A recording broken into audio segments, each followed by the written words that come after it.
Hello and welcome to another Overlord lore video, and today we will take a look at Climb and how powerful the sworn protector of Princess Rena really is. But before we do so, let me thank my Patreons for supporting this channel. Now, Climb is one of my favorite punching balls, and that of the community. And in a sense, he's a living meme, made up of complete and utter irrelevance and weakness. But if we look beyond jokes, memes, and the odd cruelty here and there, then we will find that Climb is really underrated in a weird sense. But first and foremost, yes, he is pathetically weak compared to Gazev Stronov, the strongest man in the kingdom, or his rival, Brain Anglaus. Also, if we put the Blue Roses, the adamantite adventurer team whom's leader is best friends with Rena, next to the guardian of the Golden Princess, Climb also pales in comparison. And if we compare him to the Lizardman heroes, the Black Scriptures, the worker teams like Foresight or Green Leaf, Khajiit, the Frost Dragons, or the Demi-Human Invaders, then he also seems to be nothing more but a footnote in history. And in a fight with the weakest member of the Six Arms, Climb only won due to circumstances rather than raw skill, like Brain Anglaus would have if Sebas hadn't intervened. But aside from all of this mediocrity Climb displays, next to these legends, it is often overlooked that the Guardian of the Golden Princess is one of the best fighters in the entire kingdom, to the point that the royal court, while not really respecting his strength, but at the very least acknowledging that he has it, when considering what Rena might be up to. Climb is level 20, or just below it, or capped at gold, as he has been described.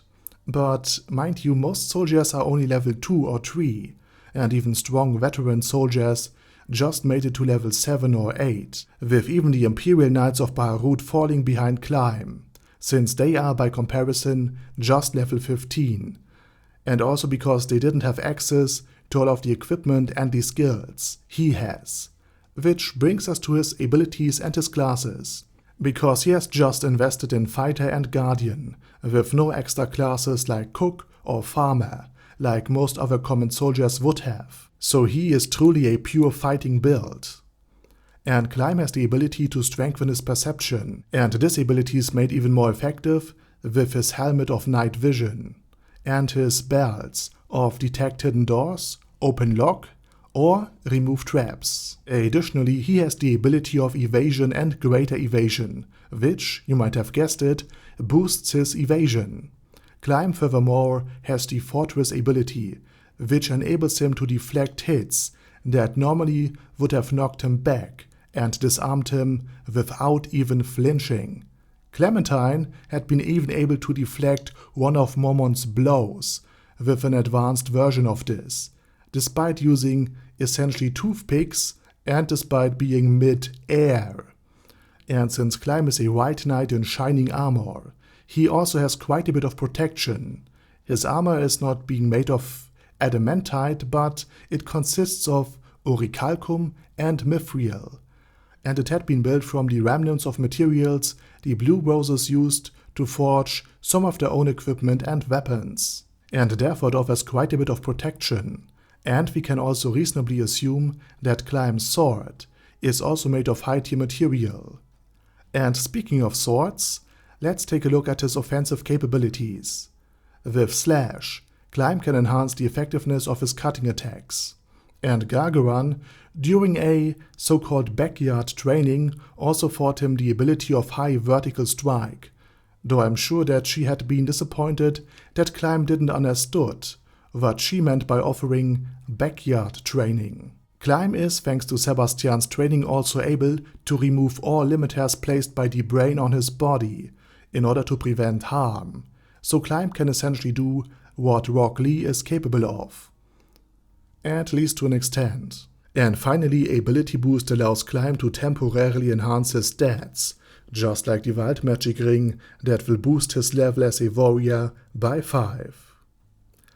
And now for the spoiler territories of Volume 14. Despite me making fun of him, he's just a total badass. he faced the Sorcerer King himself. And he did it head on, without even hesitating or flinching. And in general, the whole chapter about him was very pleasant to read. And during his fight against Einsolgon, he had not only the Wild Magic Ring equipped, but also Razor Edge, the legendary blade of the kingdom, which was capable of harming Einsolgon. And since Climb tried to strike Einsolgon's red orb, and since Eins used Grasp Hard to finish him, which, mind you, stuns the opponent even if it doesn't kill them, Climb might have been actually capable of damaging Einsolgon, or even his world-class item to an extent. Hence the strong reaction of the Sorcerer King. And now, while Climb had lost 5 levels due to his death and the resurrection, he still has essentially won Overlord. He became an imp, and therefore got immortality bestowed upon him, and he is in the safest place imaginable, namely inside the deeper levels of the Great Tomb of Nezarec, and also inside Renna, who nails this guy like my upstairs neighbor his furniture, loudly, without pause, and throughout the whole night. So what I'm essentially saying is that both lived happily even after. And with that said, I say thank you very much for watching, and special thanks to Dash Bad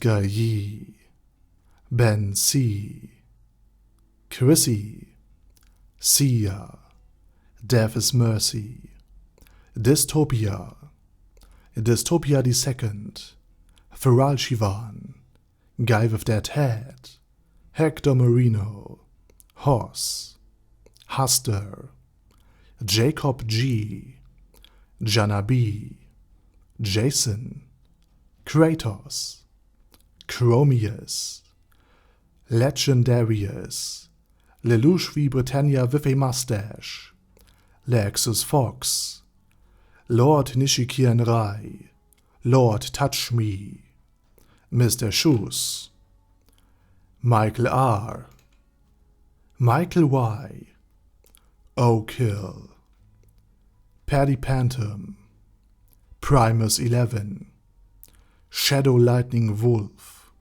Shrine Keeper, Texas Deer, The Orc Warboss Rock Ad Smasher, T.E. Wang, Vash Hawkeye, Venture Fanatic, Wilhelm, and Sonnegon. Thanks guys. Anyway, have a nice day, and I hope to see you all again soon on my next video. Over and out.